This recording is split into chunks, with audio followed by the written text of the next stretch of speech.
What if I pick the wrong niche? Back in my day, Sonny, we didn't have niches. How did you make money? It's simple, really. We sold to anyone with a credit card and a pulse. Then we went and bought Viagra and dealt with our 4-hour erections, not like you soft peckerheads of today. So should I pick a niche or not? Back in Nam, our niche was both ways uphill, motherfucker. What's up, guys? It's Frankie here, and this is Pick a Niche, bitch, so you can get rich. Now, I'll tell you, there is no single decision I've seen that causes people in this business to experience more stress and more worry and more overthinking than picking a niche. And I want to show you really the logic behind picking a niche, because if you understand why you're going to do this in the first place and what you're really looking for, you'll understand that this is ultimately picking an ice cream flavor, not a spouse. There's lots of good ice cream flavors. You just pick one, you move on with life. Like, to me, picking a niche is a 48-hour decision. So some of you guys I know out there are still like 9 months in, 12 months in, still haven't picked a niche. That is the wrong thing to do. Obviously, you don't want to make up your mind and jump into one in 5 minutes, but it also doesn't need to be this big, heavy decision. So I want to walk you through both how to pick one and why to pick one, which I think is actually more important, because if you understand the why, you'll get less hung up in, is this a good niche? Is this a bad niche? What everybody thinks. There's tons of good niches. It's all good. And then show you guys how to ultimately build a business around it and win. So for those of you guys who don't know me already, my name is Frankie Finn, wrote these 2 best-selling books. One of these babies you can find a link for below this video. Been doing this 20 years, built 3 of my own agencies up to 100 plus clients, helped thousands of you guys out there to live this more beach, less laptop lifestyle. Let's get into the good shit. Yo, it's Frankie Finn. Beach mode engaged. Looms loaded, AI's humming. Let's go! So before I get into how to pick a niche, I want to give you the 4 reasons why you should pick one. Because if you understand this, you'll stop making this like a heavy decision, which is what a lot of people do. Also, you'll understand the purpose why somebody like me and several other gurus are big on like pick a niche, become a category expert, make your sales life easier, and not get hung up in the, is this a good niche? Is this a bad niche? Etc. What if I pick the wrong one? Those kind of things. So let me tell you the first and most important reason to pick a niche is that specialists make more money than generalists.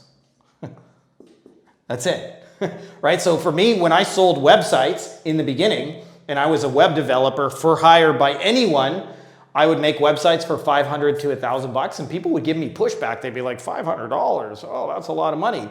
Then I turned around and I specialized in plastic surgeons, and it was normal for us to sell a website for like $5,000 or $10,000, and we would get no pushback, because they're like, well, you must know something specific about plastic surgery. By the way, many of the people who rejected me as a generalist were plastic surgeons, right? So I didn't get any better at WordPress. I didn't get any better at design skills. In fact, I was hiring them out. I didn't get better at any of those skills, and yet I could make more money doing the same things. There's reason number 1 to be a specialist instead of a generalist. Let's talk about reason number 2 is your messaging. So when you try and talk to everybody, one of 2 things will happen. Thing number 1, you'll end up saying nothing to anybody.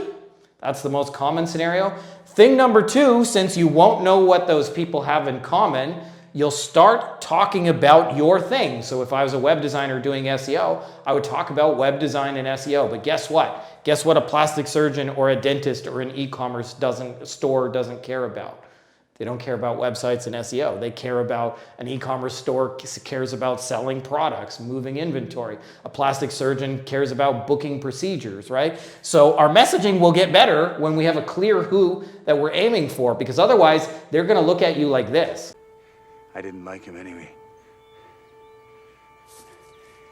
He wasn't right in the hat.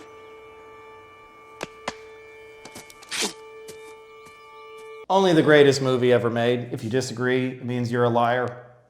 So let's talk about the third piece. By the way, it's okay. I have a different favorite movie.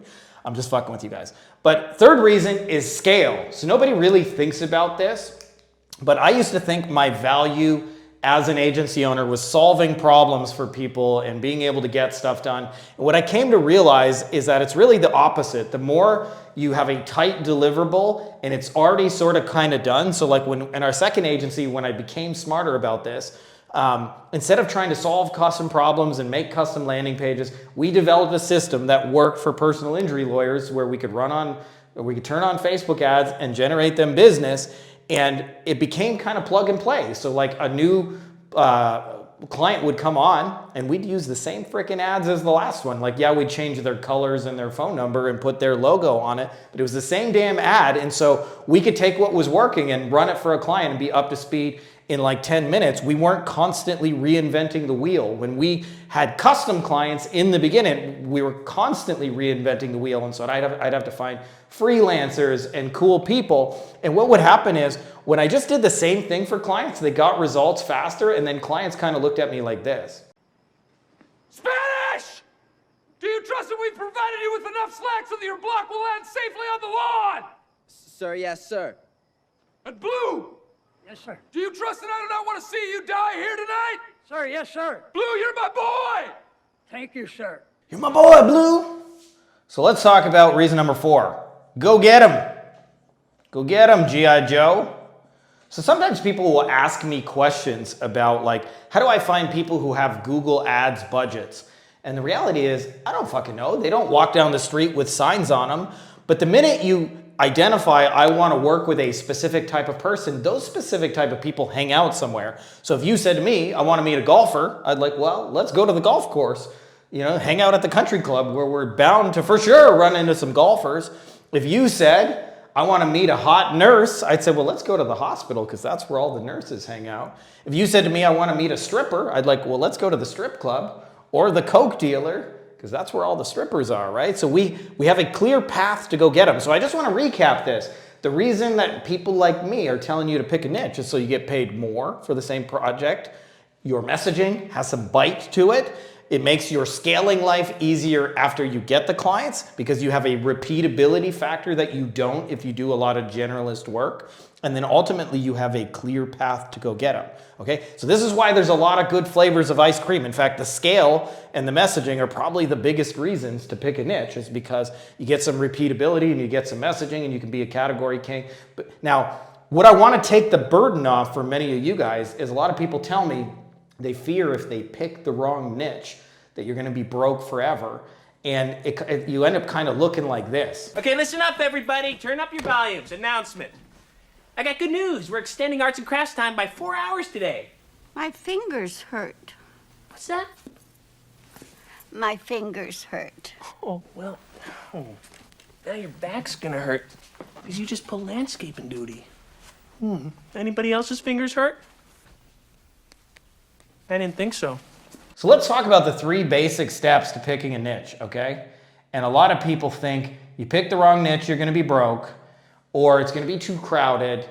And the reality is every single niche in existence has unmet needs and unmet problems, and you can always find things that haven't been solved. So what most people think of a niche, as my man Sam Carlson would say, is really just a category. Like if I choose plumbers, that's a category, okay? So that's the starting point, but that's not the ending point, okay? So what we wanna do is do research, and what we're looking for specifically, by the way, is finding unmet needs in the marketplace. I'll give you a couple examples of this, because if you really understand this, this decision is actually the one that makes your life hard and easy, not which category you pick, whether you aim for the unmet need. So, for example, where I live here in Mexico, there's taco places fucking everywhere, right? So if I decide I'm gonna start a food business and I go make tacos, it's going to be hard. There's 1,000 competitors. It's a price race to the bottom. Now, there's a local like Facebook community, and there used to be one guy who made Indian food here. He did it once a week and did it as catering. It was pretty good, actually. I got it one time. And ever since, he moved away, and people are constantly asking, is there anywhere I can get Indian food? And people are saying, no. Unmet need, right? So both of those are restaurants. Both of those are food. And yet, if you sell tacos, it's going to be hard because you're not filling a market need. If you sell Indian food, non-bread, and put some shit in it, which is basically a taco in a different form, you're gonna find it's actually kind of easy because you're the only one who does it. One more example. My hometown, okay? Windsor, Ontario, Canada. My brother was at his house. Him and his wife were having some crazy ass argument. All of a sudden there was a knock at the door, Chinese food guy. About 5 minutes later, the Chinese food guy knocks on the door again. I felt like I was having deja vu. I was like, didn't Confucius say that you already brought us our ginger beef or whatever?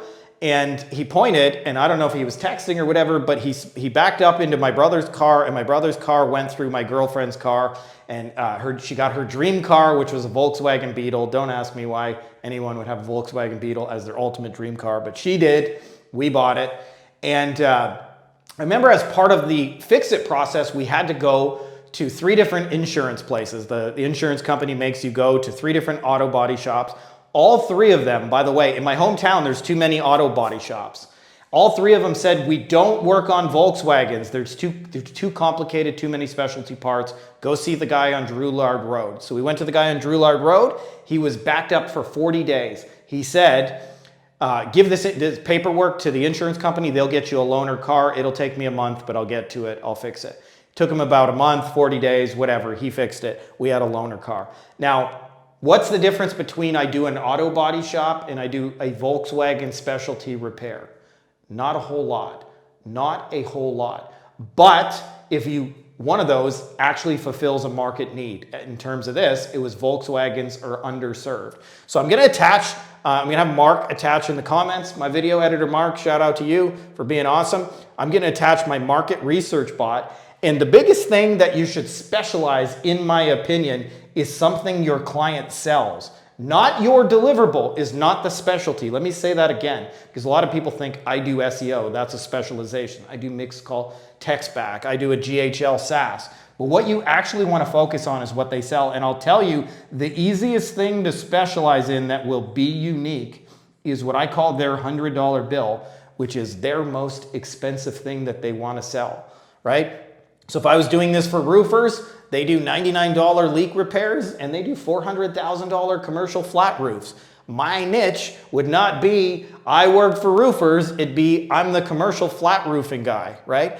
And all of a sudden I'd be a specialist in it. I have clear messaging. I could scale because I'd be doing the same thing. And when I go get them, I'd go to where the roofers hang out and say, hey, are you interested in commercial flat roofing? So almost always people look at their category and they say, my category is too crowded.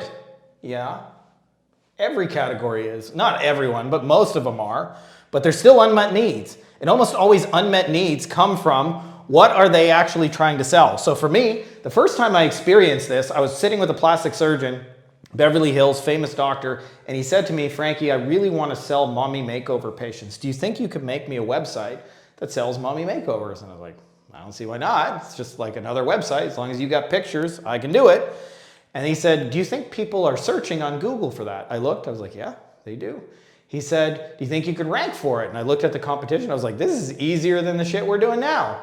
And he said, good, here's my credit card, let's build that. And he paid me money. And I wasn't, by the way, wasn't smart enough to know what I had, but I was positioning myself as the website and SEO guy, selling the deliverables, the tool. The minute I started saying, hey, I'm the mommy makeover guy, I was a specialist, I had meaningful message, I had an easy way to scale, and I knew where to go get plastic surgeons. So even though my category was plastic surgeons, my actual niche was I'm the mommy makeover guy. So I want you guys to really understand that, because the goal of this is not to get hung up in like, which is the right category. There's pros and cons to every category, but nonetheless, picking any niche is generally better than no niche. And by the way, fun little fact, I get to see thousands of agencies. I get to see people struggling. I get to see people winning. I get to see people doing hundreds of millions of dollars.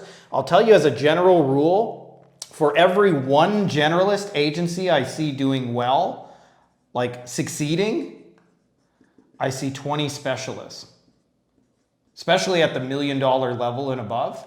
So if you want to make $1 million a year doing this agency business, you got a 20 times chance doing it as a specialist. So that's the reason we're telling you to pick a niche, is not because there's some secret category of money that nobody's ever found, but rather because you're going to make more money specializing, you got clear messaging, you got some scale, you know where to go get them, and you specialize in a very expensive thing instead of just being a generalist going, we make websites, do SEO, run some ads, can do your email, graphics, brochures.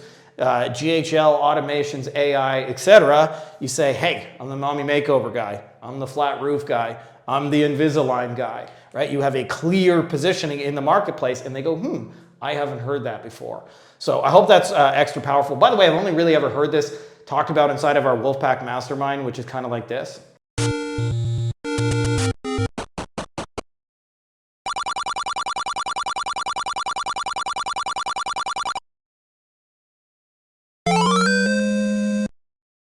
So I want to reiterate just before the close of the video, thinking your category is the niche is not the niche. This is why the category is a 48-hour decision. And I'll give you the biggest advice I can give you on picking a category.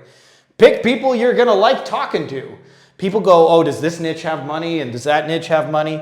Every niche has money. There wouldn't be business in that niche if people weren't making money. And in every niche, there's a spectrum of rich people and broke people, right? So every niche has some semblance of money. So every category does. But what we want to do is identify an unmet need and specialize, and ideally specialize in something, their most expensive thing. And people have asked me, how do you sell their most expensive thing? Well, you position for it, right? If I start a new restaurant and I say, hey, we make the best Chicago dog in 4 counties, what do you think people are going to come to me for? Obviously Chicago dogs. If I say we make thin crust wood fire pizza and we're fucking great at it, what are people going to come to me for? So the way you position is the keywords you run your stuff for or your clients, the website, the ads you run, the materials, the content, they all match this, right? So if I'm trying to be known as the flat roofing guy, I might bid on keywords where like roofers are looking for marketers. My website would talk about how we bring you flat roofing. My ads would say we do flat roofing. If I publish any content, it would say we do flat roofing. If I message people and send them DMs, it would say we do flat roofing. And lo and behold, people would come to know me as the person who does this because I position that way on purpose. So I hope you guys are seeing the power of this. And if you're not already subscribed, make sure to subscribe for the holy dadguns, the powerful Jedi force over here, the 170 pounds of pure steel and sex appeal, and may the Triforce be with you. Buy my book or I will sign you up for interpretive dance lessons given by an angry, angry mind.